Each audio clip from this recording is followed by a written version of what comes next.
तू अमर कथा जाना तारा हमके हर सलिया मुआव तारा हमके सुनावा हम सुनो सुनाई।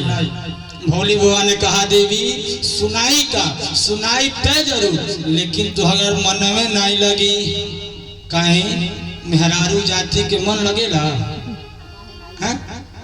एगो मास्टर रहना वो अपने लड़कन से कहना जा झूठ बोल के लिख ले आओ।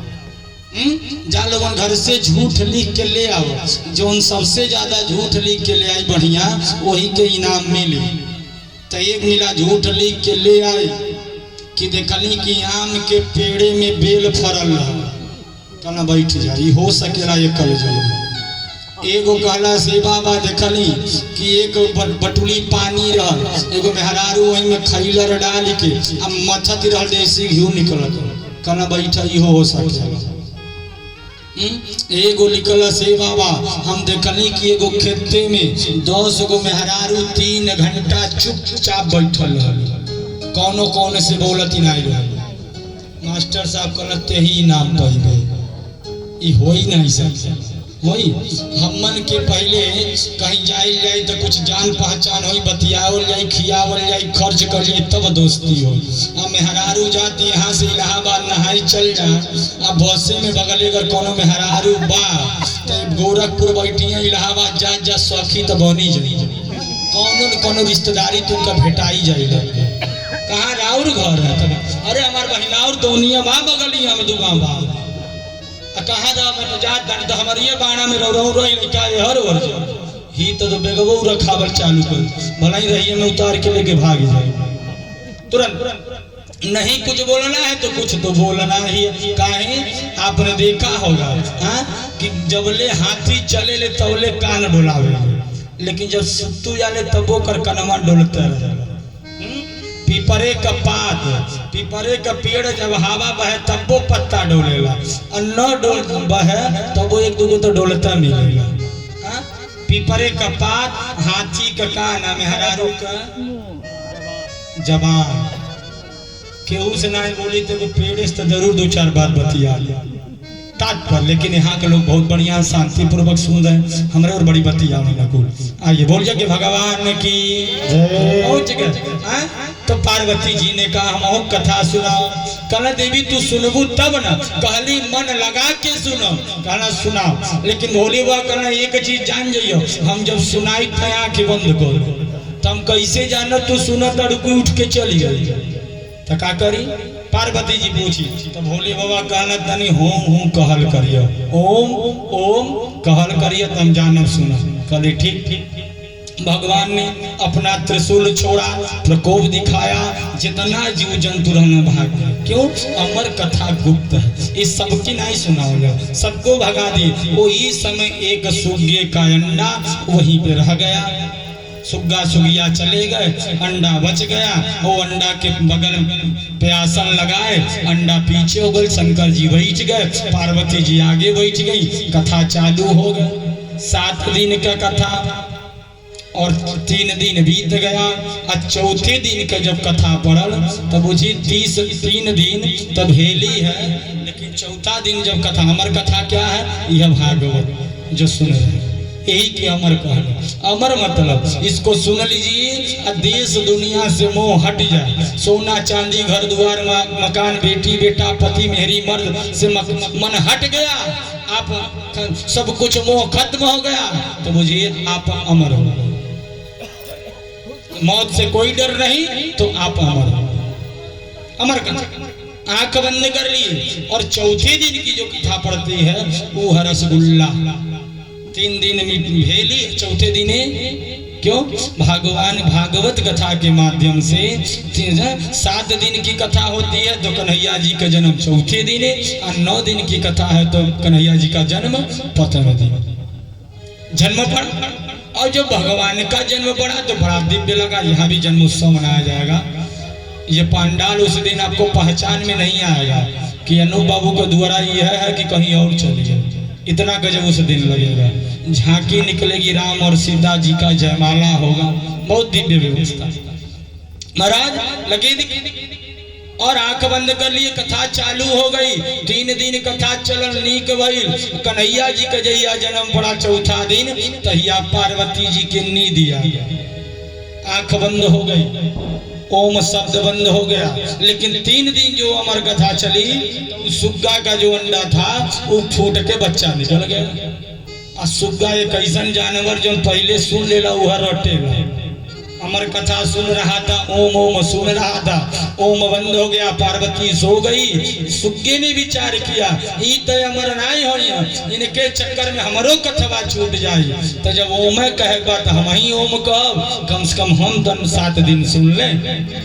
तो 7 दिन की कथा पूर्ण हो गई। शंकर जी ने आंख खोला, बोल वृंदावन बिहारी लाल की। अजय वही जयकार लगाए, पार्वती जी का आंखें खोले। हाँ बाबा, जब कन्हैया जी जेलिया में जन्मला, उनकर दादा कपड़ा पे धैला तो कहाँ गई ना, कौन और तनी बता, कौन और गई ना वहां से? शंकर जी कहना कहाँ गई? अरे मथुरा से गोकुल वृंदावन ब्रजमंडल घुमाना भैया भाई। महाराज कंस के मरला, पृथ्वी का भार उतार के चलू गई ना, तू पूछा तड़ू कहाँ गई? अरे कथा पूरा होगा 7 दिन, तू चौथे दिन कहाँ रह? पार्वती ने हाथ जोड़ लिया कि कथा न गौरा सो न पाई। पार्वती जी ने का बताए महाराज जी कि कथा न गौरा सो न पाई, नींद के कारण कथा न गौरा सो न पाई, नींद के कारण कथा गौरा सो न पाई, नींद के कारण, नींद के कारण हो, नींद के कारण, नींद के कारण हो,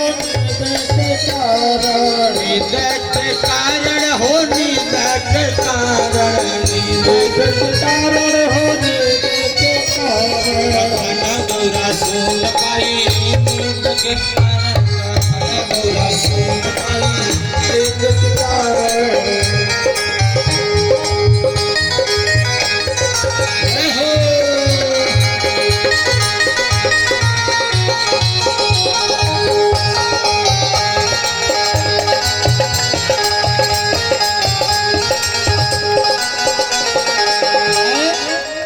कहली महाराज हम तो सूत ही गए। पार्वती जी ने कहा अब हम सो गए। बोले वह का बहुत बढ़िया, अच्छा सो गई तो ठीक। ये हुंकारी कौन भर रहा था, ओम ओम कौन कह रहा था? तो सुग्गा पीछे से हाथ जोड़ लिया, सरकार मरबा नहीं तो बताई। कहना बता बहु मार के का कर, जब अमर हो ही गई। कहना हम ही कहना बेटवा कथा सुनना गलत बात नहीं है, लेकिन आड़े बैठ के सुनना बड़ी गलत बात है, क्योंकि कथा का अपमान हो नहीं करना चाहिए। अंत तो गतवा सुगा उड़ता उड़ता सम्य आश्रम पे आया के करे यहाँ वेद व्यास जी के जिक्र पत्नी का नाम बीटका ने जमाई लिया, तो वहीं उनके मुख में महाराज ये सुगा प्रवेश कर गया। प्रेम से बोलिए सुखदेव जी महाराज की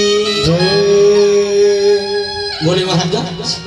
सौनक आदि ऋषि ने प्रश्न पूछा गुरुदेव, उसके बाद उन्होंने कहा भागवत की उत्पत्ति हुई। अच्छा भागवत कहाँ से निकला?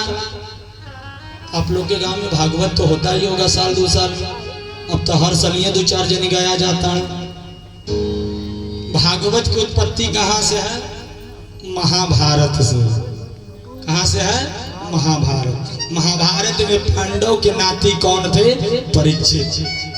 पांडव के पुत्र अभिमन्यु, अभिमन्यु के पुत्र परीक्षित। और परीक्षित जी को जब श्राप लगा कि आप 7वें दिन मर जाएंगे, तो उनको भागवत सुनाया गया। और एक चीज और बताएं, भागवत जे सुनेला वो कितना दिन जिएला? 7 दिन। कौन और काम नहीं बाकी बघरे अगले लगन को नहीं नवंबर दिसंबर में न्योता हकारी पंडित जी दिया हुआ नहीं बकम बाकी। भागवत है, भागवत जो सुनता उनकी अर्जुआई कितनी होती है? 7 दिन। जो बजावे ला वहू कर दुआ 7 दिन। सोमवार, मंगलवार, बुधवार, बृहस्पतिवार, शुक्रवार, शनिवार, रविवार कितना भाई सातन भाई तब का अखिया हेता हेता कल हला लोग कि बाबा विपत देहला का सुने चलिए दिन के दुआर। सबकी उम्र कितनी होती है 7 ही दिन होती है। वो हमारा हो चाहे आपका हो, 7 इसी 7 दिन में सबको दोहराना है, तिहराना है, चौथा है, पचवा सब। भागवत की उत्पत्ति कहाँ से हुई? महाभारत। महाभारत क्यों हुआ? क्या करे कारण? महाभारत की मुख्य नायिका द्रौपदी। रामचरितमानस की मुख्य नायिका क्या करे करती राम और रावण में युद्ध हुई।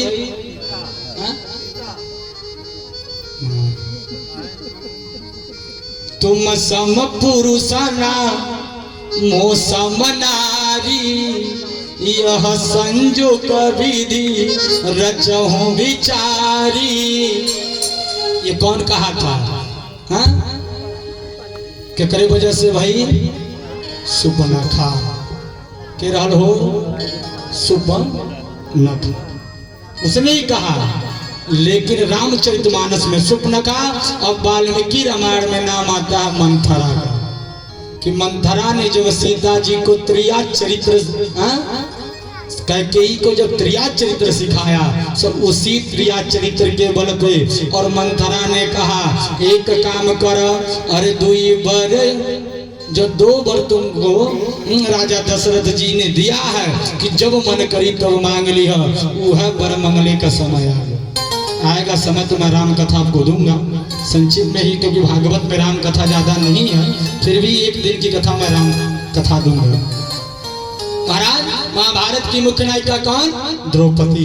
द्रौपदी की उम्र 15 वर्ष है। विवाह से पहले गुरुजी के घर गई और बोली थोड़ा हमारा हाथ देख के भाग्य बताइए। तो गुरुजी ने भाग्य देखा। गुरुजी ने कहा द्रौपदी आपके वजह से आपके ससुराल में करोड़ों लोग मारे जाएंगे। द्रौपदी कहला तब यह हवे नहीं कहला फिर भी हो। ते गुरुजी का करी कि वो लोग मारन न जाओ, लोगवा बच जा। बोलिए सुतवैया महाराज की जय। बड़ी बेकार बीमारी है जान लो कि बड़ी छुअले से फैल गई। बीमारी तो 2 भारी है। एगो आज बता देता नहीं, ये पहला नंबर सुतल। जब एक जनी सुता ना तो बगल वाला सुनती जरूर। और दूसरा का बीमारी जो जाए तहिया बताओ। आज का आई कथा पे बोल कृष्ण भगवान की। द्रौपदी ने कहा क्या करे कि वो लोग बच जाए, मरे मत। तो गुरुजी ने कहा कि समाज में हंसना छोड़ देना तो कोई लोग मरेंगे नहीं। कभी द्रौपदी तुम समाज में हंसना मत। द्रौपदी ने कहा ठीक है। लेकिन महाराज द्रौपदी का जब विवाह हुआ तो 5 पांडव के द्वारा 5 पांडव बड़े सुंदर पूर्वक रहते थे। कहाँ? हस्तिनापुर। कहाँ? राजधानी। पांडव की राजधानी कहाँ है? हस्तिनापुर। इंद्रप्रस्थ। इंद्रप्रस्थ आज का बन के खड़ा है दिल्ली, जिसको हम दिल्ली कहते हैं। यही कभी पांडव का घर था। पांडव रहने लगे, लेकिन पांडव के यहाँ महाराज पांडव जो थे वो 2 भाई, एक धृतराष्ट्र एक पांडव। तो पांडव से ये 5 पांडव हुए और धृतराष्ट्र 100 पुत्र हुए, जिसमें सबसे बड़े भाई का नाम था दुर्योधन। दुर्योधन पांडव तो थे नहीं, केवल कुंती थी, लेकिन धृतराष्ट्र भी थे और गांधारी भी थी। पांडव के जब से जन्म लिया, अब मृत्यु के घड़ी थी, जिसने जीवन में केवल एक ही चीज सोचा कि कहिया मौका पौती तो 5 भाइयों के मार देती। जन्म से लेके मृत्यु के घड़ी यही विचार। एक बार इस दुर्योधन किसे कहते हैं? दुष्ट आत्मा का। और इस दुष्ट आत्मा का एक मामा होता है। मामा के कहल जाला मन, जो चाहेला वह करावेला। महाराज शकुनी मामा था, और हमेशा जब भी दिल की बात थी तो दुर्योधन अपने मामा से ही कहेगा। मामा से कहा कि मामा हाई पूरा राज्य हमार होकर चाह। तो कहला तब जुआ खेलो, और जुआ चालू कर दिए। जुआ एक ऐसा चीज है जेकर चोरी आवेला वह जीतू पावेला। जे राजा हरिश्चंद्र होला उन्हें जीत पाओ। जीत भाई के ताश खेला तन कई द पत्ती दिखा के जीत जा। जीत भाई चोराई तब जीत भाई। जुआ चालू हो गया और धृतराष्ट्र के महाराज दुर्योधन ने युधिष्ठिर का सारा धन जीत लिया, सब कुछ धन हो गया।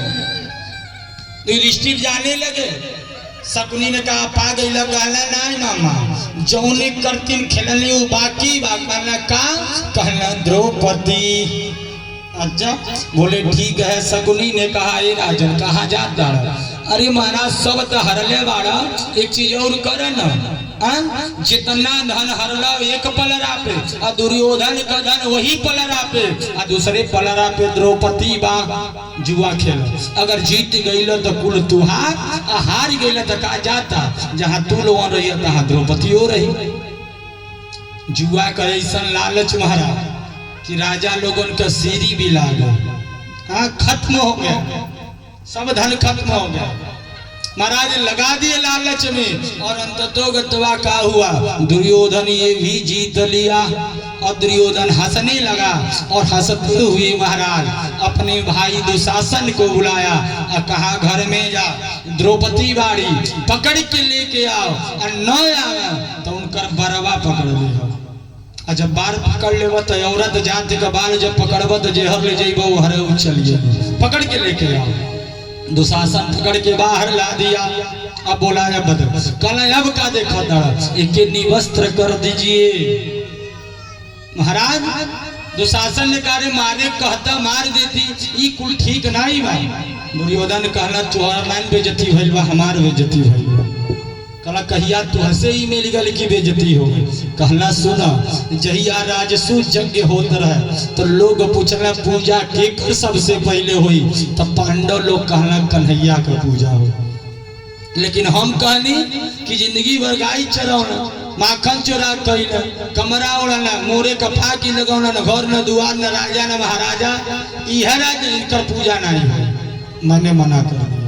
लेकिन नहीं जब राजसू यज्ञ होके लगा तो पांडव नहीं का पूजा गई। घर से तैयार होके जब यज्ञशाला में जा तो कन्हैया आगे आगे और कुल मिला पीछे जा। हमरे हस्तिनापुर का राजा हो हम पीछे चली हम आगे चले लगल।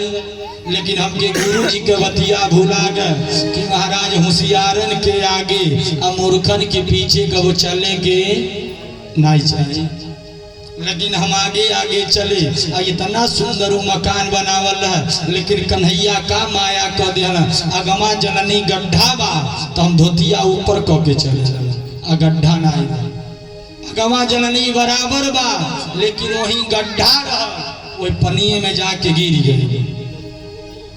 कन्हैया जी कहना कि वो हंसी नहीं लेकिन द्रौपदी के अपने गुरु जी का बात ही भूला गया। ये महाराज जेकरे मर्दे का 1 लाख तनखाई रहे वो मेहरारू के बोलले आ नहीं आवेला नहीं आवेला। जेकरे घरे बोलोरो हो जाए जेकर जौन मेहरारू मारुति कार दहेजे से ले आवे बड़ा गंद पहिया जाई। जे मिक्सर मशीन ले आवे को बोले लहसुन अमरचा चटनी लोढ़ा पे पीसी हो।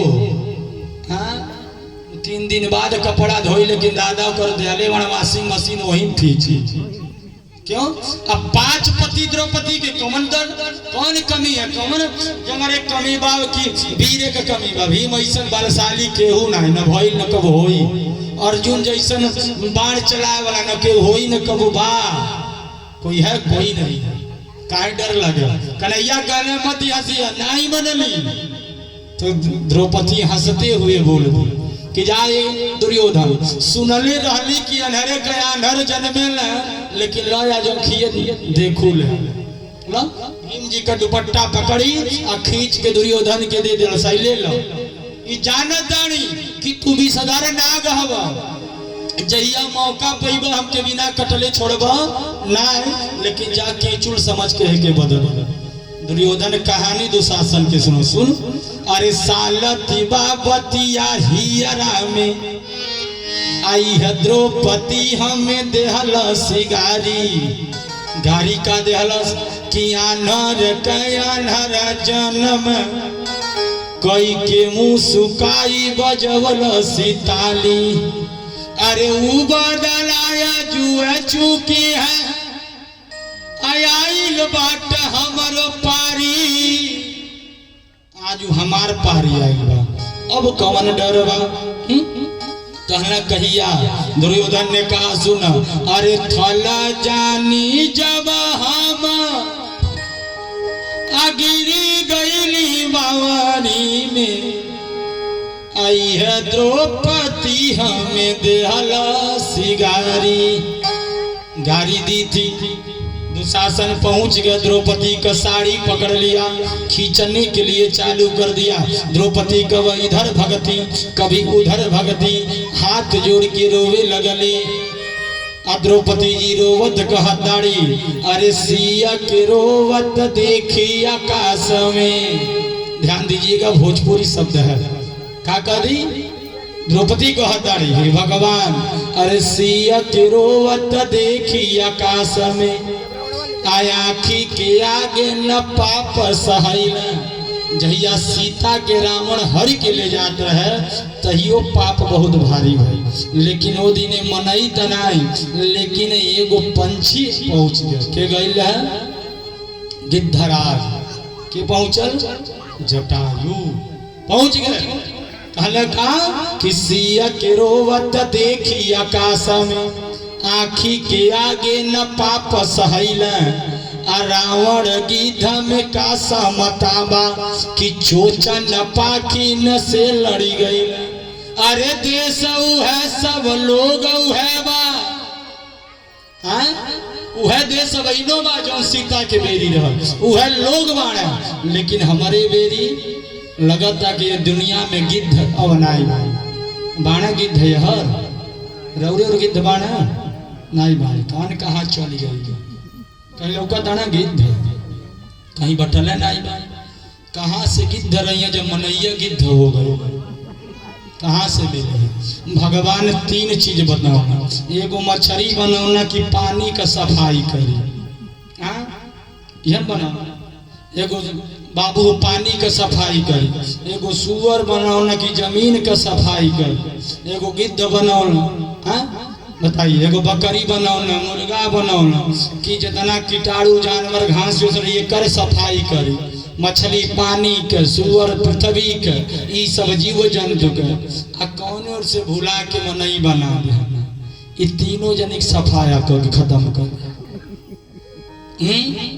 तात्पर्य दे दिए गिद्ध नहीं बता हमारी बेरी गिद्ध भी नहीं है रो रही है हर रोवत का द्रौपदी जाके दुर्योधन से कहताड़ी कि एक चीज जानी लो है महाराज अरे नाहर वीरन बाहा मरे तब नाहर माने कहो नैहर नाहर माने नैहर द्रौपदी का दरिया दुर्योधन सुन अरे नाहर वीरन बाहा मरे तब काहे सियार निहार तबाड़ी सियार के कहताड़ी पांडव कि नाहर वीरन बाहा मरे तब काहे सियार निहार तबाड़ी सास में सास रहे जगले दुशासन आगे न भीख न मांगी हम भी की मांगी गजब कबाड़ अरे हम कोनो मेहरारू के गर्भ से जन्म नहीं ले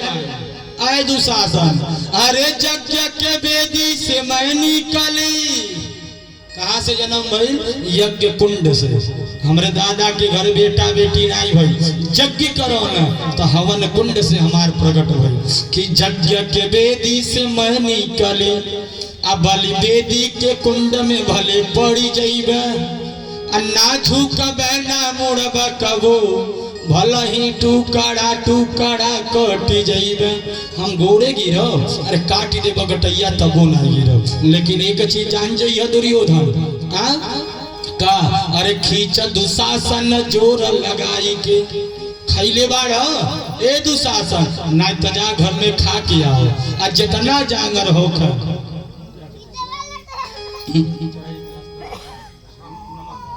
कि खींच दुशासन जोर लगाई के अटेरा हमारो जो सुनी पैया के कि भौजी के गोदी में हुई है जरूरत विश्वास बाहरी हमें ना भूलई है के कहतारी कि तेरा सुने नहीं देर लगे आ रहिया में कतौ थीरा न पई है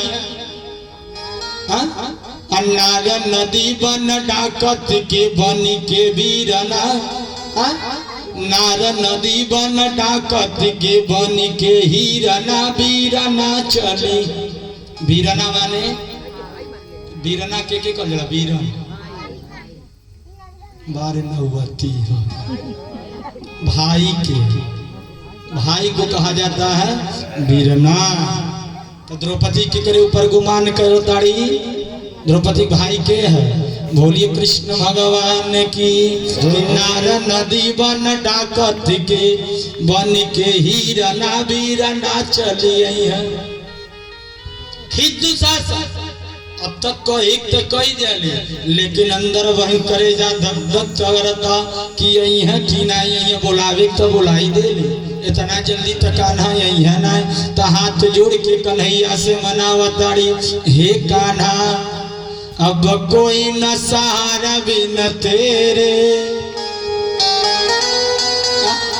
अब कोई न सहारा बिन तेरे घनश्याम सवरिया मेरे कोई न सहारा बिन तेरे घनश्याम सवरिया मेरे घनश्याम सवरिया मेरे घनश्याम सवरिया मेरे घनश्याम सवरिया मेरे घनश्याम सवरिया मेरे घनश्याम सवरिया मेरे घनश्याम सवरिया मेरे घनश्याम सवरिया मेरे घनश्याम सवरिया मेरे कोई ना कोई ना सहारा बिन तेरे कोई न सहारा घनश्याम सवरिया मेरे अब कोई न सहारा बिन तेरे घनश्याम सवरिया मेरे।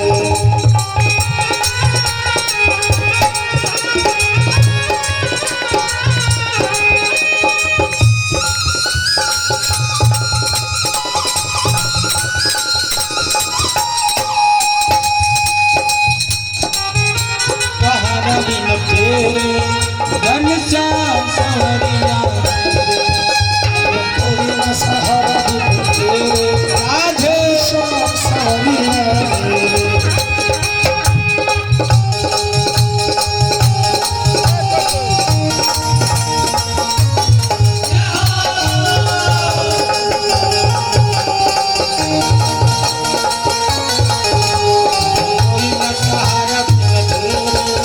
घनश्याम सवरिया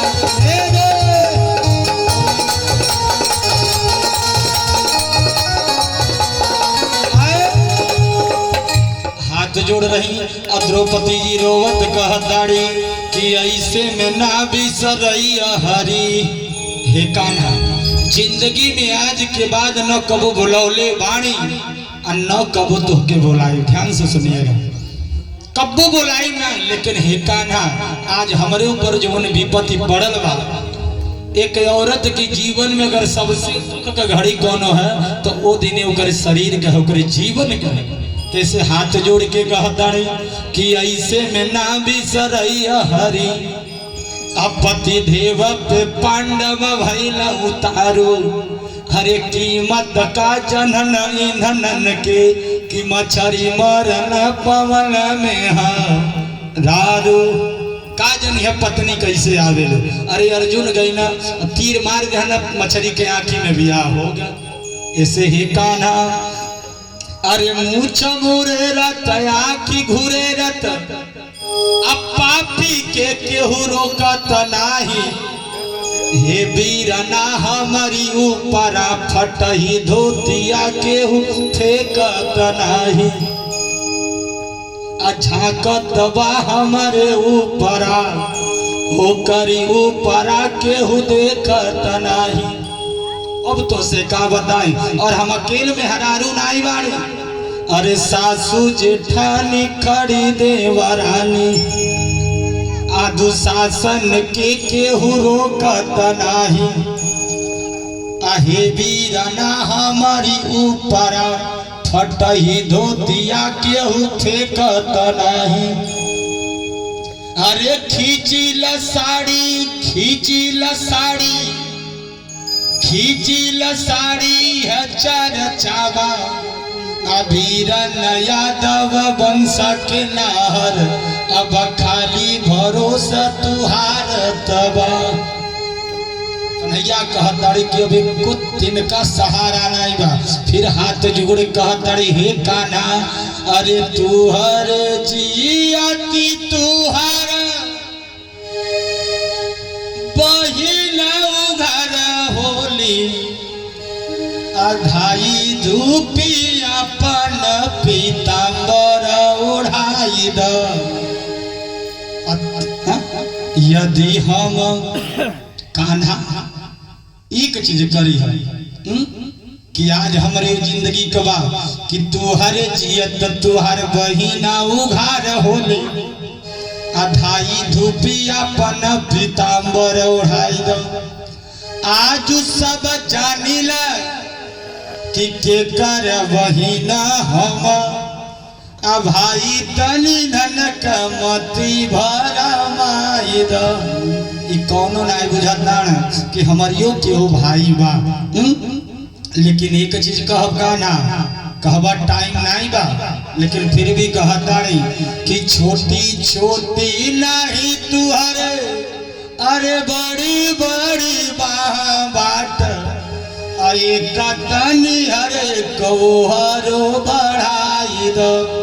कौने और हमसे यदि विपत्ति में होई जे, दुनिया बहुत बढ़न बा, दुनिया बहुत बढ़न बा, भगवान तू अकेले बाड़ा तो बहुत लोग बोलावत होइए, तो हमसे यदि विपत्ति में होई जे, आये तन कहब दोनों साथे निपटाई द।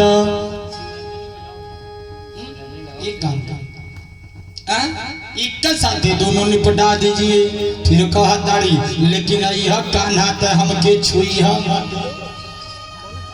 अरे रीति रजस्वल बान्हलीवा।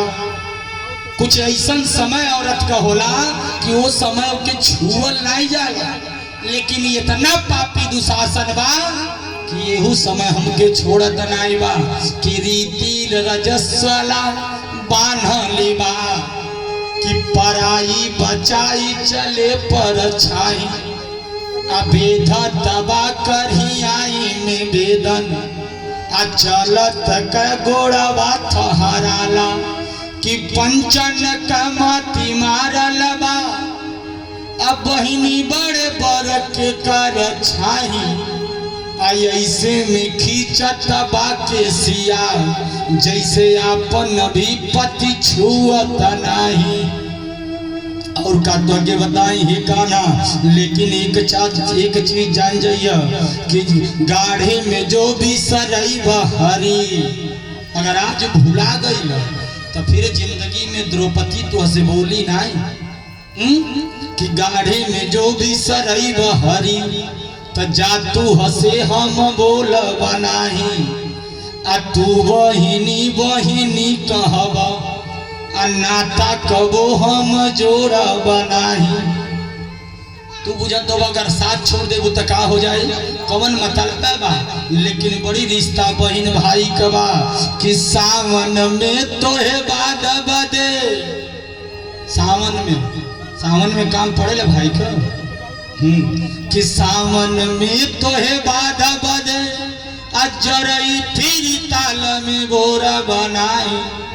अब जरई बोआ था, अब कहाँ जरई बोआ था, पहले बोआ था जकर बढ़न जामे का सब कहे फलाने मामा हार गए ढिकाने मामा जन बरुआ बांधल ना, कि सावन में तो है बाधा बदे, जरई फिर ताल में बोरा बनाई, पूस में जो खिचड़ी लईब, गठरी सरिजा पर खोलब, जन तिल लावा भूजा, आजकल तो गोभी मटर आलू सब आवत खिचड़ी जो है।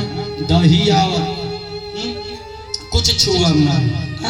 और एक चीज और बात जान ली, एक ऐसा त्योहार पड़ेगा जौने त्योहार में बहन और भाई का गीत लेके गाओ, नाम लेके कमन दीव पड़े। कितना दिन भइल बीतले दादा भैया दूज, और यही भैया दूज के लगत रहल का हो पीड़िया में सब बहन जात भाई गीत हो के नहीं होता। अब तो बंद हो गया, का हो गया ये दादा ने दादा कब का हो जात जाने कुल पीड़िया में तोले फलाने के घर में ढेला फेंक देते, झगड़े हो जाते हैं। बंद हो गया सब, तो उसमें गीत भी बंद हो गए। तो लिखा कि भाई और बहन का संगी गीतिया हम कबो बगाई बना, अभी कभले मंग में जग में लेकिन यार ससुरा मुख दिखाई बना। अगर आज कान्हा ना अल तो एक चीज और जान लो कि गाढ़ सके पर के तनो बीरना आ तोर नाम दोहराई बना। आ के कर बहिन तो पूछले पर तुहार नाम बताई बना। प्रदुम जी पूछल नाई नाम ले नाई ले, कन्हैया जी मन में विचार कर दा कि नाई बोलेबो तो काज चल जाए, ना देबो तो हमारे का बिगड़ जाए। बहिन अगर भाई घरे न जा तो कुछ हो जाए। बहुत कुछ का पूछ तब द्रौपदी याद दिलाओ तो सुनो कहिया बहिन का काम पड़ी कि एक प्रदुम तना रही है अब हिन बिटिया बेटा बा बड़े तो मोबाइल स्टैंड लेके कन्हैया जी के लड़के कितना रहा संस्था पर रखल बा। तो संस्था पर कन्हैया जी का बियाह कितना हाँ भाई ध्यान से डेली है कितना जानना ताना सब, लेकिन चुप बाना बताए तो बबुआ दूसरे बताई 16,108 बियाह कन्हैया जी कैले। कितना लड़के रहना, एक एक पत्नी से 10 बेटवा, करोड़न से ज्यादा जदुवंशी रहना।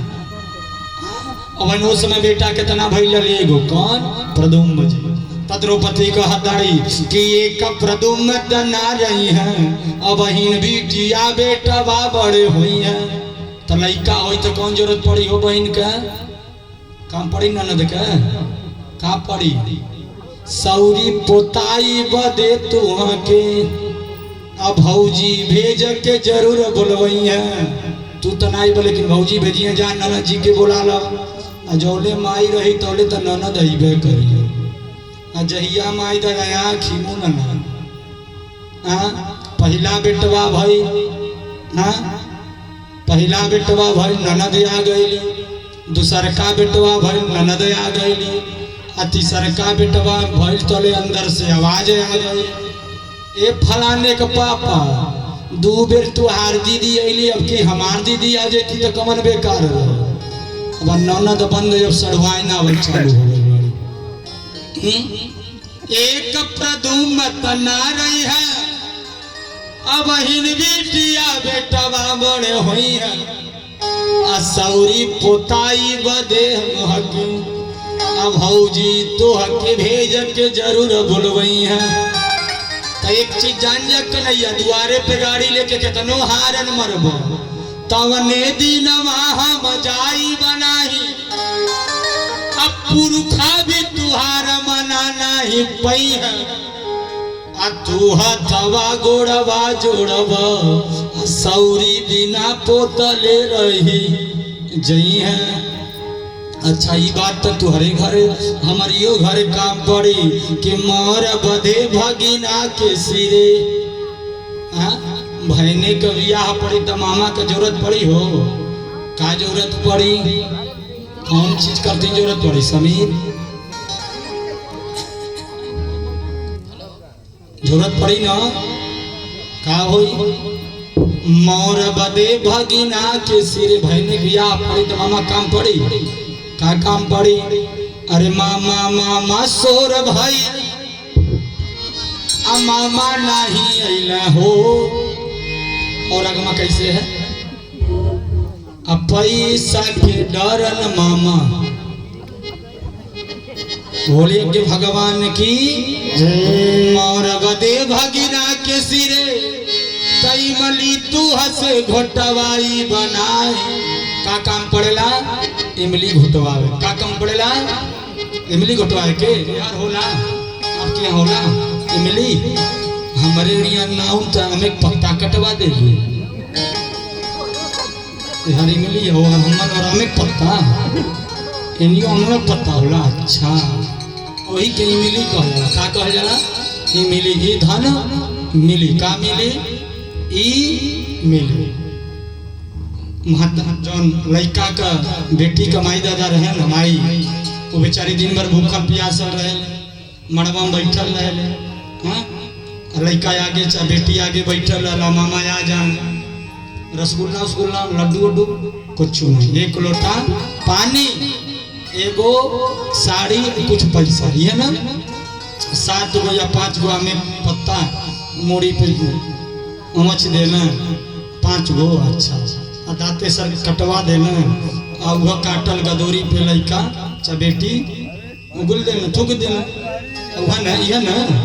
अब बाप देख ही ले लाई बात आमे पत्ता काटना तो जो भाई है ना ओके बर्दाश्त नहीं होला और अपने बहन से एक चीज का एक काम करियो हाई गदोरी पर तो कले के मतलब कि भी आ भी दिगल हमार तो से रिश्ता यही तक रह तो भावा कल कहियो अगर तुहार पतोई तुहार सांसद करी तो कहीं मत जइह हमारे घरे चलिए अब कुछ मिले चाहे न मिला लेकिन एगो साड़ी और एगो लोटा पानी तो तुहरे हमेशा हमारे द्वारे तुहरे करतीन धइल बाट कभी भी।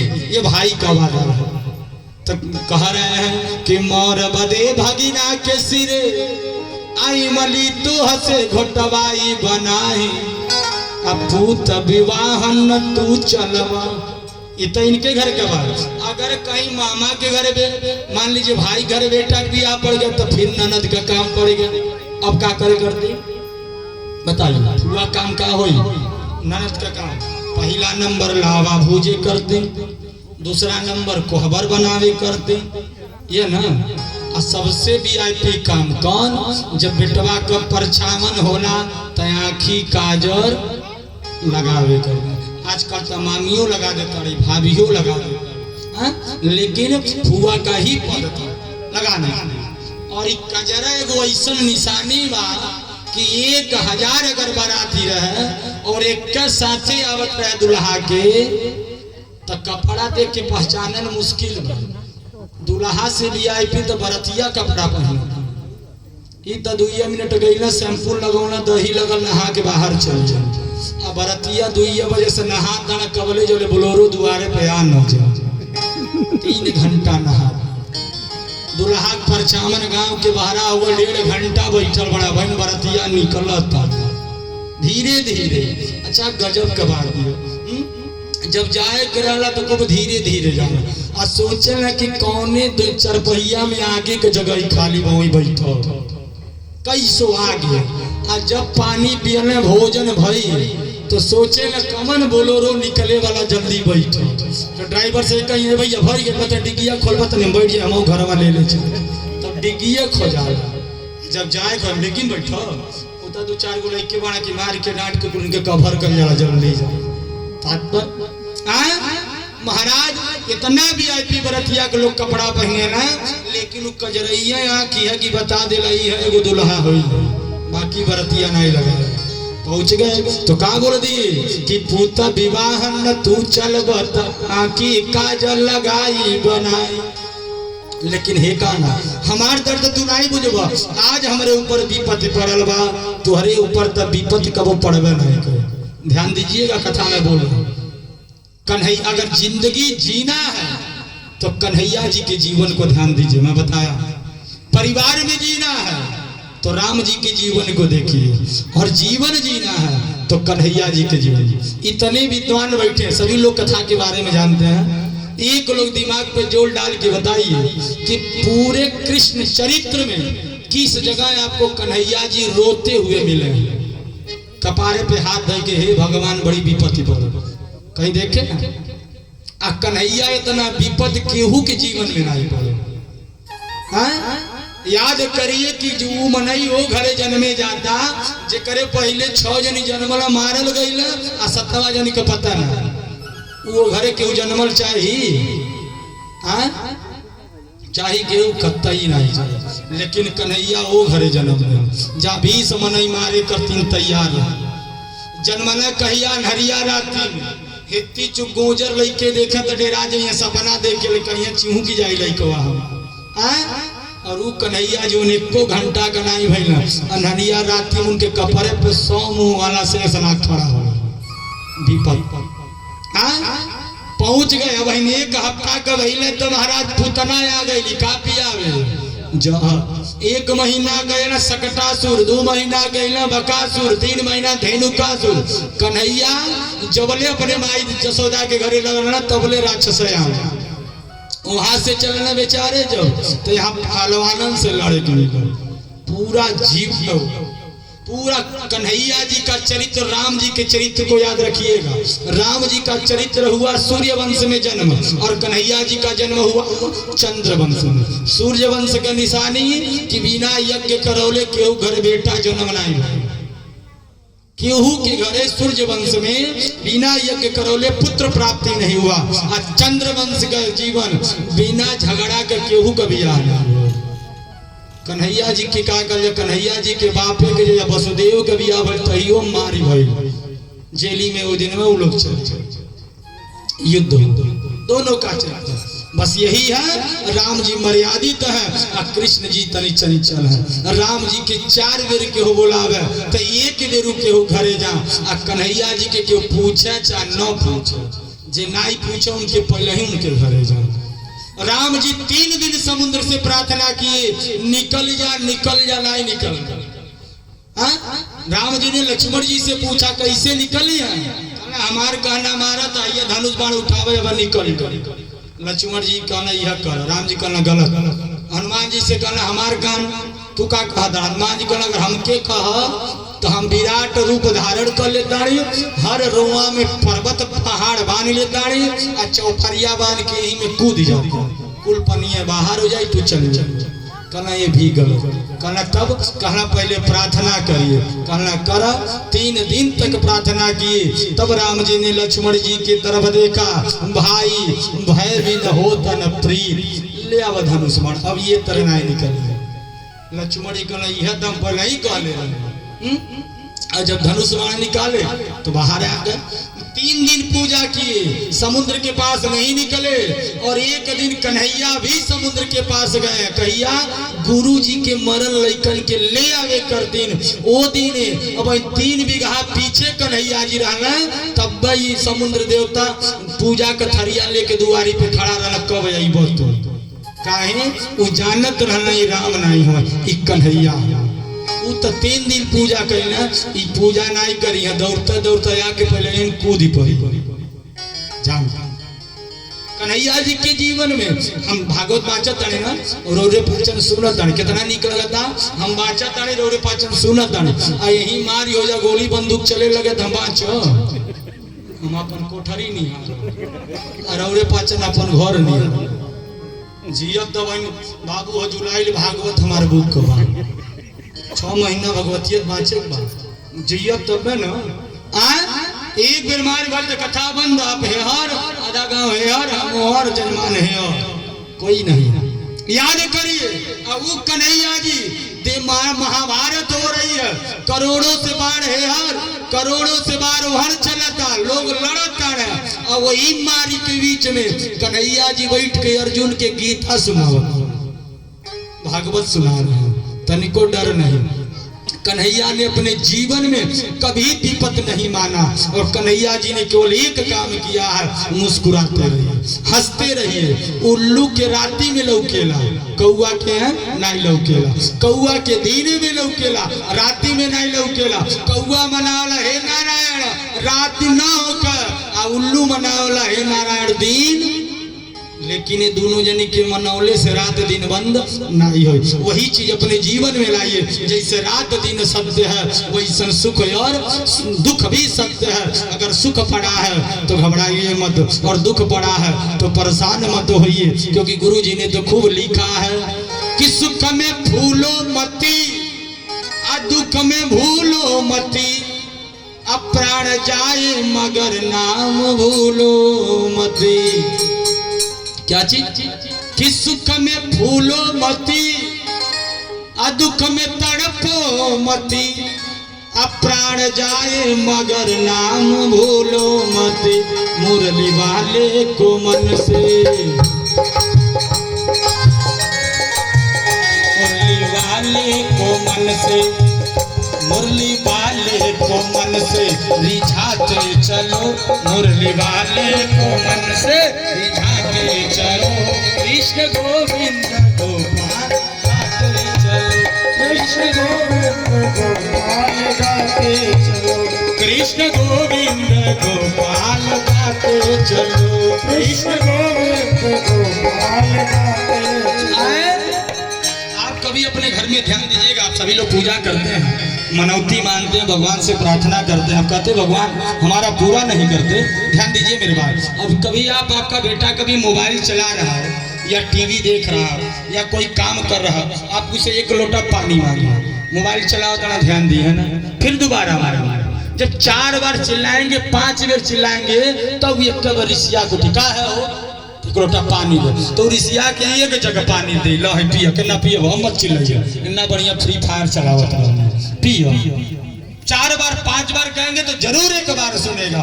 उसी प्रकार आप भी भगवान से एक बार नहीं 10 बार कहिए, बार बार कहिए, कबो तो भगवान तकिए अरे हमारो पे फेरता नजरिया, ये कान्हा संवरिया, कबो तो तकी है, तो उनसे बार बार भगवान से कहिए कि दुख में तड़पो मती, असुख में फूलो मती, अब प्राण जाए मगर नाम भूलो मती। मुरली वाले को मन से, मुरली वाले को मन से रिझाते चलो, कृष्ण गोविंद गोपाल, मुरली वाले को मन से रिझाते चलो, कृष्ण गोविंद गोपाल गाते चलो। याद आएगी उनको कभी ना कभी, याद आएगी उनको कभी ना कभी, कृष्ण दर्शन तो देंगे कभी ना कभी, कृष्ण दर्शन तो देंगे कभी ना कभी। मुरली वाले के मन से, श्याम प्यारों के मन से रिझाते चलो, कृष्ण गोविंद गोपाल गाते चलो, मुरली वाले को मन से रिझाते चलो, कृष्ण गोविंद गोपाल गाते चलो। बोल कृष्ण भगवान की जय। आप लोग कस के आप लोग बोलिए, बोल भागवत महापुराण की जय। बहुत सुंदर। आई तो भगवान जी की कृपा बनी और कहा जिंदगी में कितनो दुख पड़ जाए हंसते रहे। एक चीज जान जाइए, मुस्कुराए वाला मनई, हंसे वाला मनई कि जीवन में अगर कबो दुखबो पड़ जा तो के मालूम नहीं चलेगा, प्रसन्न रहना चाहिए। क्यों? अगर सुख वही दिया है तो दुख भी वही देगा। कोहू न काहू सुख दुख कर दाता, निज की कर्म भोग सब भ्राता। जो भी मिला है उनकी कृपा से, आपने ऐसा काम किया होगा तो मिला है, बढ़िया काम करेंगे बढ़िया मिलेगा। तो द्रौपदी जी को, और द्रौपदी जी ने भगवान की तरफ ध्यान दिया और हाथ जोड़ के द्रौपदी जी कहताड़ी कि हे कन्हैया, अरे फटली न बेवाई कन्हाई तो है। आज हमारे ऊपर विपद पड़ल बा तो हम जाना, तू का जनब, अरे फटली न बेवाई कन्हाई तो है, तका जन वजस दुख पराई, आ दोष तुहार नवा जनमत लेहन बाप कपार चढ़ाई। तनी सा लइका मन बड़ाई करत लोग का कहन कपारे चढ़ल बाड़, तुहार दोष नहीं तुहार दादा, और सब कहेला लेकिन कड़वी सत्य है कि जिंदगी में अगर जनमत कोनो लइका कपारे पे चढ़ल तो के चढ़ल, के चढ़ल कन्हैया जी। तो जेकर लइका कपारे पे चढ़ के घूमी तो कहत दाड़ी कि दोष तुहार नवा कि जन्मत लेहन बाप कपार चढ़ाई। अरे कंस के जेल में रोवत के तज के चली गई जे अपन माई अजे न भइल अपने महतारी का तयानक का तब होई गोहारी। बोल कृष्ण भगवान की लगी भगवान रो रही है और रोते रोते इतना देर में महाराज तब तक द्रौपदी जी का आंचल दुशासन पकड़ लिया। द्रौपदी रो रही है कि आंचल धइल सरे पपिया दुर्योधन पीटत ताली खींचिल साड़ी अकड़े सुनावत बाट गारी। कण कहत का देखत पकड़ ले साड़ी खींच के कैसे कहीं कुछ जाता नबा कि कुछ लाजक बाकी जहाज से भारी आई के का करब पीछवा अब नाभि से छूटल चाहे ले साड़ी। बाद में तू आके का करब जो हमारी इज्जत ही चली जाए। ऐसे ही कन्हैया कैसो करके हमारी इज्जत बचाओ। द्रौपदी थक गई नहीं कन्हैया जी आए दोनों हाथ ऊपर गले हली कहली दुशासन से हमारा केहू नहीं बा तू साड़ी खींच लो न भाई न पर्दार न नात न रिश्तेदार कोई नहीं है ऊपर हाथ कर ली। तब द्रौपदी जी की बुद्धि खटक गई हम दुनिया के थे बुलौनी लेकिन भगवान को नहीं बुलाए। तब भगवान के बुलावताड़ी और नाम लेके बुला रही है कैसे ताली बजा के भगवान जी के नामों को याद करिए कि मोहन माधव नंद के नंदन हे जसुदा सुत कृष्ण मुरार मोहन माधव नंद के नंदन हे गोप सखा ब्रजनास गोपाल गोविंद गोविंद गोवर्धन धारी ब्रजनास गोपाल गोविंद गोविंद गोविंद गोवर्धन धारी। का कहताड़ी भगवान के बुला पड़ी सब लोग लड़कन का नाम रखेगा। भगवान का नाम देखिए कितना भगवान का कितना सुंदर नाम है। भगवान के हजारों नाम और कभी भी लड़कन का नाम रखे तो भगवान से मिलता जुलता नाम। और चिंटू पिंटू मंटू में का रख रहा कुछ ऐसा नाम रखिए जौने में भगवान का नाम हो। एक जब भागवत बाचत रहनी बिहार साइड में तो जब 5 दिन बीत गए छठवा दिन एक जनी माता जी अली हम तो कथा से उतरली अपने कमरा में ढोलक वाले से पूछली कि छोटू बाबा कहवा बाना पूछना का हो तो कहली हमसे उनसे काम बा कहना अपने कमरा में हुई है। हम अब उतर के पीछे में गई तुम कहनी के है दादा यहाँ तक भागवत गोद बुक हो का है बताइए कौन सा काम है कुछ काम है कहली हाँ बाबा रौरे से काम पूछे का कहलिए बाबा रौरे से हमके एगो निशानी चाहिए मामा माला वाला घड़ी उड़ी तो पलिए दादा हम कहनी हम सोहर वर गावेली तो हम जन्म करावेली तो भाई कुछ मिलेला चाहे वो मिला चाहे अंगूठी मिला चाहे घड़ी मिला कुछ मोबाइल मिला कुछ हम पावेली और तुम्हारे गाँव में तो हमारी तो के निशानी दे कहती है बाबा बुढ़ौती में हम घड़ी का चोरवा बता हम कहनी तब कल चली रो कमरा में हम बतावत हम कह ठीक बा हम कनी माई का चाही कहला से ये बाबा खाली आज बतावे आइलन एगो निशानी चाही बिहान दे हम कह जा तो बिहान ये देखल गैली में रहिए में से भूमि कलिए बाबा का कहबू ये धई कलिए बाबा का खोज के धैले रहो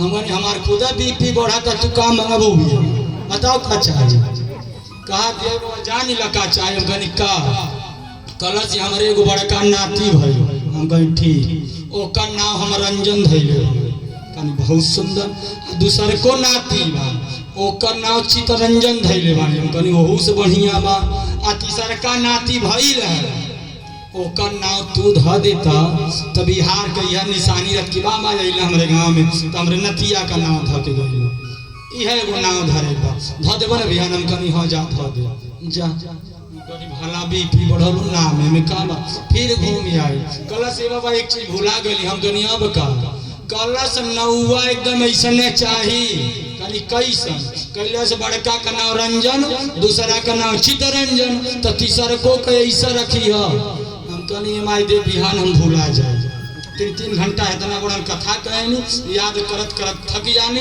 अब एगो नाम याद आई ले ले कतिया पतरा उतना नहीं देखब हम कहनी बाबा लोग के मुँह में पतरा ते अब नाम ले ले जो कलश कवन नाम हम कहनी कैसा चाहिए कलश एकदम ऐसा नहीं हम कहनी सुन बड़का का नाम रंजन कलश हाँ दूसरका का नाम चितरंजन कलश हाँ बाबा हम कहनी तो तीसरका का नाम रख दे डाबर लाल दत्त मंजन ले जा ये नाम ले जा मिलत है ना रंजन चितरंजन मंजन ले जा कहते भाई बाबा नीक नाम लगता ये मंजन पेस्ट दत्तवन यहाँ नाम धराई हम कहते रंजन चितरंजन में कौन रसगुल्ला गिर कमना मरितवा अरे राम रखिए घनश्याम रखिए कृष्ण रखिए दाऊ रखिए ब्रजभूषण रखिए दशरथ भगवान के नाम को जब रहेगा तो आप अगर वो इतना भुलाई जाए भगवान का और लइकवा का नाम रही नतिया का नाम रही तो दिनवा भर में 2 बेर तो बोलाई ना ए राम बाबू ए कन्हैया हो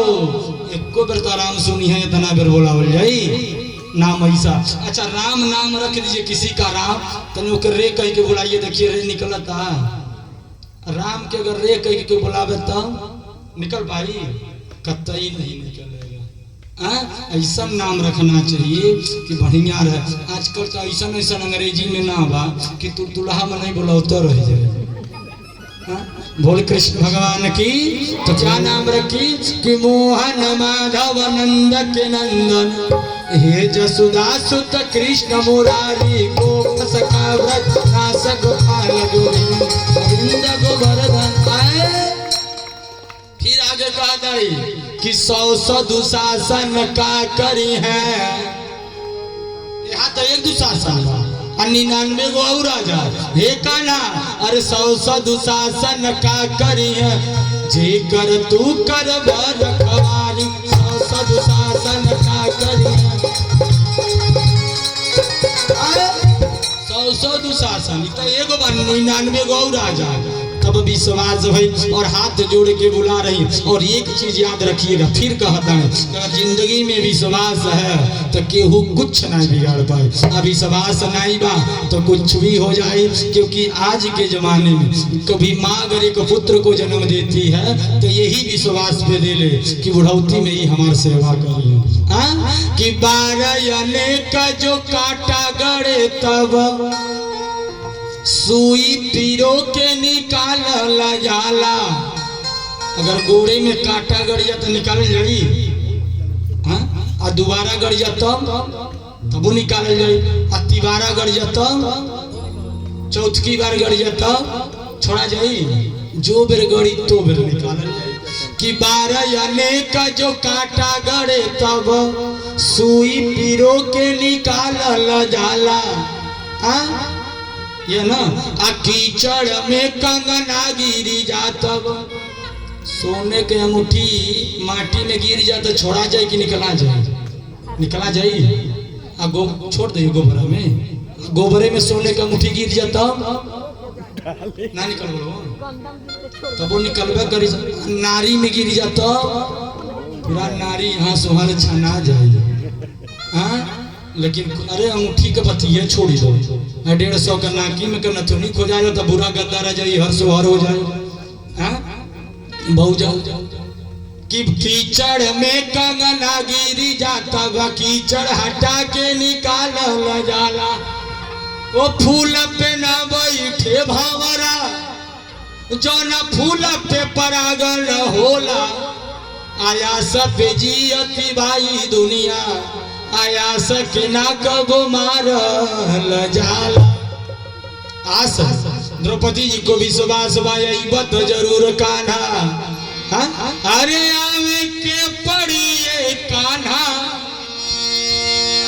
आवे के पड़ी तोहरा आवे के पड़ी तोहरा आवे के पड़ी जब प्रेम से द्रौपदी पुकारी कान्हैया तोहरा आवे के पड़ी जब प्रेम से द्रौपदी पुकारी कान्हैया तोहके आवे के पड़ी जब प्रेम से द्रौपदी पुकारी कान्हैया तोहरा आवे के पड़ी जब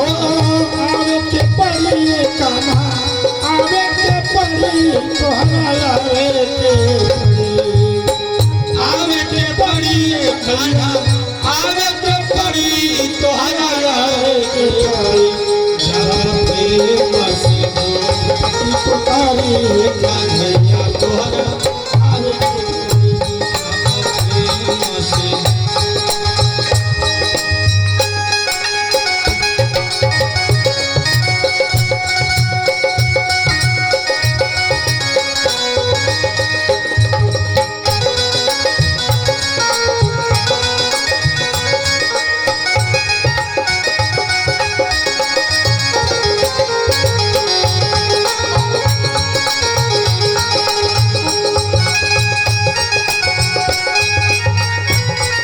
बोल गंगा मैया की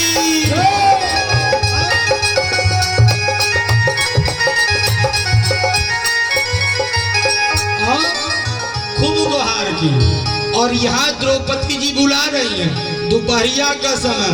और वृंदावन में क्या हो रहा महाराज, द्वारिकापुरी में क्या हो रहा, दोपहरिया का समय कन्हैया जी खा के सोने गए। और दोपहरिया में कि दिन में कान्हा देखल सपना, कन्हैया जी सपना देखे कि बहिनी बड़े बड़े आफत माही। सपना देखा दन हमारे बहिनी के ऊपर विपत्ति पड़ गया कि दिन में सपना देखल कान्हा अब बहिनी बड़े बड़े आफत माही। आई ऐसे बोलावती बाधी दिखाई के आ जैसे कबो गोहरावत नाही। अकुलैलही आज सका पे दिया, अकुलैलही आज सका पे दिया। रुक्मिणी के अकवारी में समैल नाही। आनंद के नाहर बाहर अइल अपने हुती हाथ गदा पर जाई। एक सेकंड के अंदर कन्हैया जग गए, एक हाथ में गदा और एक हाथ में चक्र तैयार हो गए। कन्हैया जी रुक्मिणी जी पूछली का हो गए तो कन्हैया जी कहना बतौले का टाइम नहीं काहे कि वहीना के द्रौपदी कहली आई के का करब पीछवा। अब अंतिम समय चला था, कन्हैया जी उड़ना चालू कर दिए। गरुड़ जी कहना वाह आज ने हम लेके जाते रही कौन काम पड़ गए। गरुड़ जी पहुंच गए। अरे कहन गरुड़ मोर पिठिया सवारी धर, कहा जाता रहे। अरे हम तुम्हें तुहार नौकरी करे ली हमार पेट पर्दा चलेला, ऐसे चले लगभग तो हमारे का होई, कहा जाता रहा। तो कन्हैया जी के मुख से केवल एक चीज कि द्रौपदी द्रौपदी द्रौपदी द्रौपदी रे आहा द्रौपदी द्रौपदी द्रौपदी। गरुड़ जी कहना द्रौपदी के लगे जइब, कहना हाँ तो बैठ हमसे तेज चलब। अरे मन जितना तेज चलेला उससे 100 गुना तेज गरुड़ जी चले तो बैठा ना। अरे कहना गरुड़ मोर पिठिया सवारी धर आ 4 पाखी मारब आकाश ओर वाई देव। बैठा था कन्हैया जी कहना सूर्य चंद्रमा कहाँ जाएंगे, तारा लोग कहाँ जाए, कहना सुना। अरे छोटा मोटा तरई के गिनती कर नहीं चोचनन से मारे चांद सूरज हटाई दे। अरे आज तो जवान बाड़ी जवानी में बाड़ी जहिया लइका रहली यह गरुड़ हम देवता लोगन के हरा के अमृत उठा लाई। बैठ अवन बात भी होते रहे तोले भगवान का जो गमछा रहे पीताम्बर वो जान के बतियावत तड़ा लेट होता आगे आगे गमछा पीछे पीछे गरुड़। अब बीच में कन्हैया जी चले लगला। द्रौपदी दुआरी पे ताकर दिया आ जईता कन्हैया आ तौले पीताम्बर देखी गए। अब द्रौपदी रोवत तो पहले रह अब और रोवे लगल। अब तो भयवा आ गए। कन्हैया जी पहुंच गए। कहना का होगा काहे रोवत दारू। अरे कैली तैयारी नहीं जोहली सवारी नहीं। द्रौपदी जी गली बड़ा जल्दी अइल कहाँ ले रहला अब का करत रहला। कन्हैया जी कहना बोलौलू तुमको जब बुलावत तब आ जाओ अजीब बोलौलू त्यों आ गई। अरे कैली तैयारी नहीं जोहली सवारी नहीं आधाई धूपी आई गई आवाज कान में पड़ी आ माफ कर गलती भइल बड़ी असुर बरदास मोर बहिन बड़ी सुधरी। आज वो भाई कुल अगर बड़ी दिन के बाद घरे जा बहिन के घरे 2-4 महीना 6 महीना के बाद तो कहीं कुल जैसे देखिए हाल चाल ली है, लोटा पानी धरिया, मिठाई धरिया, लेकिन पानी धरत का पूछिए कैसे रहिया ये हर कब भुला गई हो। आज हमारे याद आए है, तुरंत पूछ लो, क्योंकि बराजा तो पूछने लगी कन्हैया जी कल रोवत खबर चुप रहा। दुशासन के बुलाए, दुर्योधन के बुलावना, कन्हैया जी कहना सुना जुआ भइल रहल, पलरा पे द्रौपदी रहल, फिर जुआ हुई, यह द्रौपदी पलरा पे रही। और का करे के बाद दुशासन सब भाई मिल के ये द्रौपदी का साड़ी खींच, पूरा शरीर छोड़ दो, पैर पे आ जा, पैर छोड़ दो, कानी अंगुरी पे आ जा, कानी अंगुरी छोड़। अगर कानी अंगुरी कन्ना खूनो उघार क देहला तो कन्हैया द्रौपदी के छोड़ के चली जाइया। आय अगर हारी गई तो भर खानदान करे गोड़े तरे गिरी जाइया, ये कान्हा तो हके माफ कर दो खींचो। कन्हैया जी कहना सुन ला, अरे पोछ लो रस्ता हाथ नवा ना तो चक्र सुदर्शन से कही दे चंद्र टरे चाहे सूर्य चरे पर तोर दुलार झरे नहीं। अब रोवल बंद कर, अगर अब रो दे हलू तो महाभारत बाद में होई, आज पहले होई। लेकिन चक्र चली तो का पांडव का महाराज केहू चिन्हाई नहीं, पांडव और कौरव सब जनी मारल। ऐसे अब आंखी कयासू पोछे कारोवत मारो, अरे जौले ले आइल मैं रहली तौले उड़ौला चाहे हासी। अब बैरी के छाती पे कोदो दरब, अब जियत वाई द्वारिका वासी। अब चुप, खूब साड़ी खींचा गया, खूब खींचना। अब कवि ने क्या गजब का दोहा लिखा है कि साड़ी भी नारी है कि नारी बीच साड़ी है, सारी ही किनारी है किनारी ही की। महाराज दुशासन थक गया, 10-10 हजार हाथी का जानवर एक एक हाथ में रखने वाला दुशासन थक गया, हार मान के वही गया। बड़ी दिव्य प्रभु जी कृपा हुई और क्या हुआ, इतने कारण महाभारत हुई, भीषण युद्ध हुआ और बिना विशेष कारण का 2 परिवार आपस में लड़के मर गए। और शब्द क्या था, काहे, याद रखिएगा क्या शब्द था, काहे। कन्हैया जी कहला 5 गांव दे दे लोग जी ले, दुर्योधन कलश काहे देही, आई लोग कलश काहे देव ना 1/2 का आधा का अधिकारी दा। क्या हुआ महाभारत। कन्हैया जी द्रौपदी से कहना जाए, कहना जा, कहना आशीर्वाद दे दीजिए, तो एक ही सुंदर आशीर्वाद दीजिए। कहना का कि हई जो साड़ी है राधा जी है, काहे कि कन्हैया अपने जीवन में बिना राधा का कहीं जाना ना, काहे कन्हैया हवा मदारी, राधा का हई झोरा। बोल कृष्ण भगवान की जय। अगर कन्हैया जी को पाना है तो एक ही काम करिए, बोल वृंदावन बिहारी लाल की जय। 10 बज गया, कथा आगे बढ़ाएं कि आरती करा दे, जैसा आप लोग कहिए।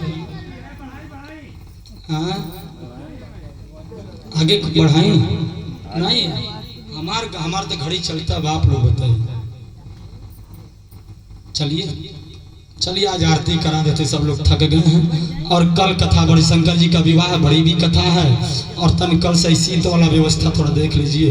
बोल वृंदावन आरती ले ले, प्रसादी ले ले, तो हम खाना नहीं खाए, हम भूखले बन बैठे। बैठ जाइए। चलिए आरती की तैयारी, पंडित जी 2 बार ताली बजा के भजन करते हैं, फिर आरती फिर प्रसाद। अरे राधे राधे जब चले आएंगे बिहारी, राधे राधे जब चले आएंगे बिहारी, राधे राधे जब चले आएंगे बिहारी, राधे राधे जब चले आएंगे बिहारी, आएंगे बिहारी चले आएंगे बिहारी, आएंगे बिहारी चले आएंगे बिहारी, आएंगे बिहारी चले आएंगे बिहारी, आएंगे बिहारी चले आएंगे बिहारी। राधे राधे राधे जब चले आएंगे बिहारी, राधे राधे जब चले आएंगे बिहारी, राधे राधे जब चले आएंगे बिहारी, राधे राधे जब चले आएंगे बिहारी। बोल कृष्ण भगवान की। सभी लोग खड़े हो जाए। जजमान जी आगे हमारे आ जाए, सभी लोग खड़े हो जाएं और आगे आ जाइए। पारी पर आप सभी लोग आरती दिखाइएगा, सभी लोग आके आरती दिखाएंगे और आरती प्रसाद लेके ही जाएंगे। कल शंकर जी का विवाह है, सभी लोग आए, प्रेम पूर्वक से कथा को श्रवण करें।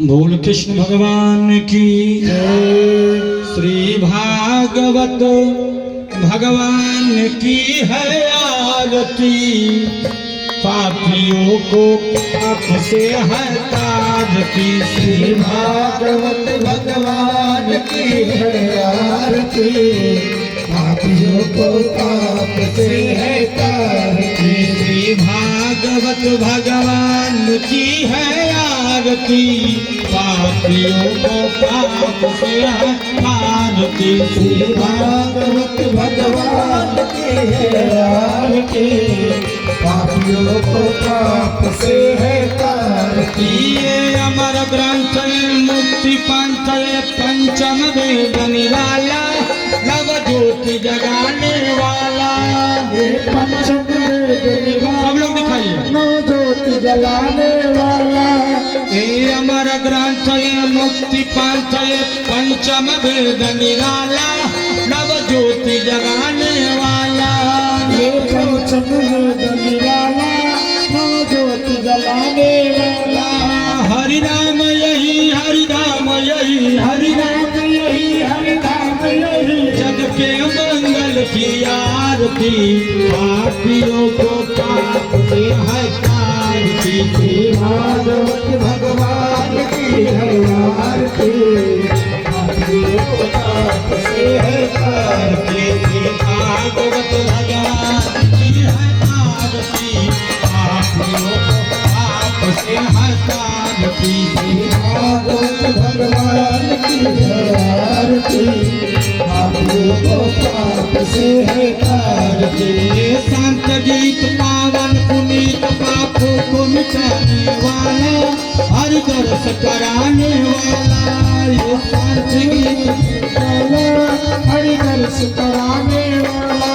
ये संत गीत पावन पुनीत पापों को मिटाने वाला, हर दर्श कराने वाला।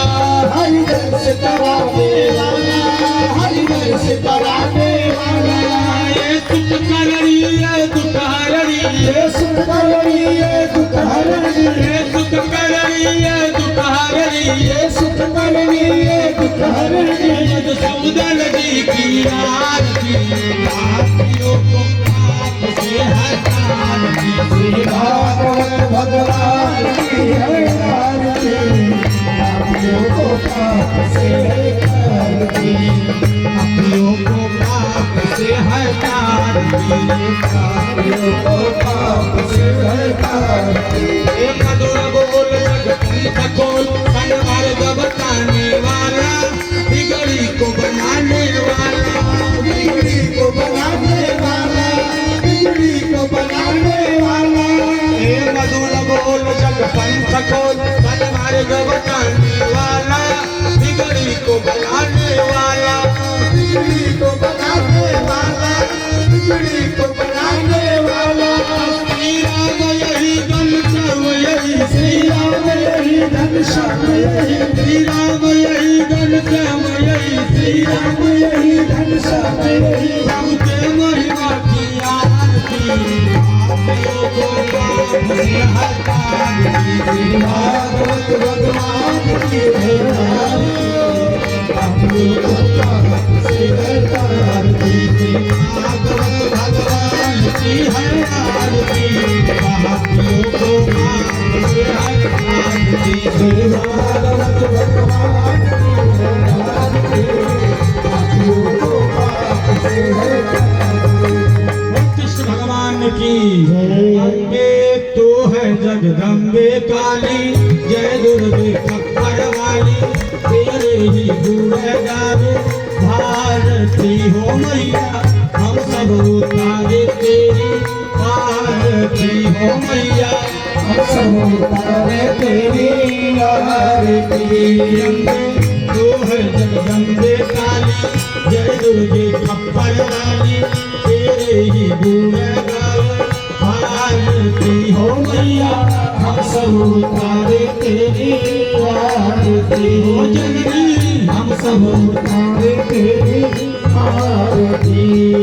माता तेरे भक्त जनों पर भीड़ पड़ी है भारी माँ, भीड़ पड़ी है भारी, माता तेरे भक्त जनों पे भीड़ पड़ी है भारी, भीड़ पड़ी है भारी। कान्या बदल पर टूट पड़ो माँ, कान्या बदल पर टूट पड़ो माँ, करके सिंह सवारी, सौ सिंहों से है बलशाली, अष्ट भुजाओं वाली, दुखियों के दुख कोटी वारती हो मैया, हम सब उतारे तेरी आरती हो मैया, हम सब उतारे तेरी आरती। माँ बेटे का है इस बड़ा ही निर्मल नाता, बड़ा ही निर्मल नाता, बड़ा ही निर्मल नाता। माँ बेटे का है इस बड़ा ही निर्मल नाता, बड़ा ही निर्मल नाता, बड़ा ही निर्मल नाता। पूत कपूत सुने हैं पढ़ना, पूत कपूत सुने हैं पढ़ना, माता सुनी को माता सब पर करुणा बरसाने वाली, अमृत बरसाने वाली, दुखियों के साथ कोसा वारती हो मैया, हम सब उतारे तेरी आरती हे जननी, हम सब उतारे तेरी आरती हो हो मैया, हम सब उतारे तेरी आरती। नहीं बाबते धन और दौलत, ना चांदी ना सोना माँ, ना चांदी ना सोना, ना चांदी ना सोना, ना चांदी ना सोना। नहीं बाबते धन और दौलत, ना चांदी ना सोना ये भैया, ना चांदी ना सोना, ना चांदी ना सोना, ना चांदी ना सोना। हम तो मांगे तेरे मन में, हम तो मांगे तेरे मन में एक छोटा सा टोना, सब पर करुणा बरसाने वाली, अमृत बरसाने वाली, सतियों के साथ कोसा वारती हो मैया, हम सब उतारे तेरी आरती हो मैया, हम सब उतारे तेरी आरती।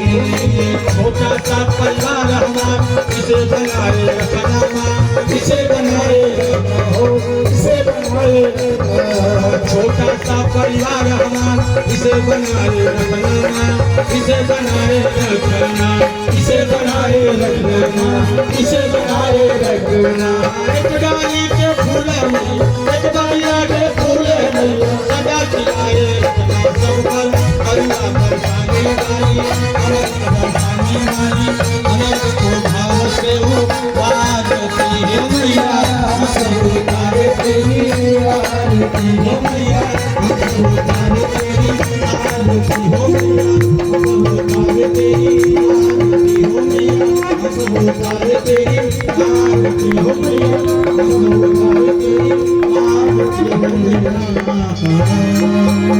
कर्पूर गौरम करुणावतार, सर्वकाम विघ्नहार, सदा वसंतं हृदय रविंद्र, भवं भवानी भवानी, त्वमेव माता च त्वमेव, त्वमेव विद्या त्वमेव विद्या त्वमेव, त्वमेव सर्वं त्वमेव देव।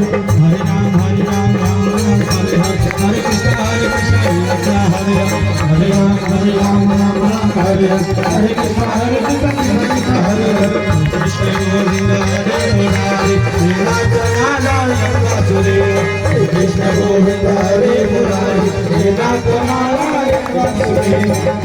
हरे राम राम हरे हरे, हरे कृष्ण हरे राम हरे हरे, हरे कृष्ण हरे कृष्ण हरे कृष्ण और कृष्ण भगवान की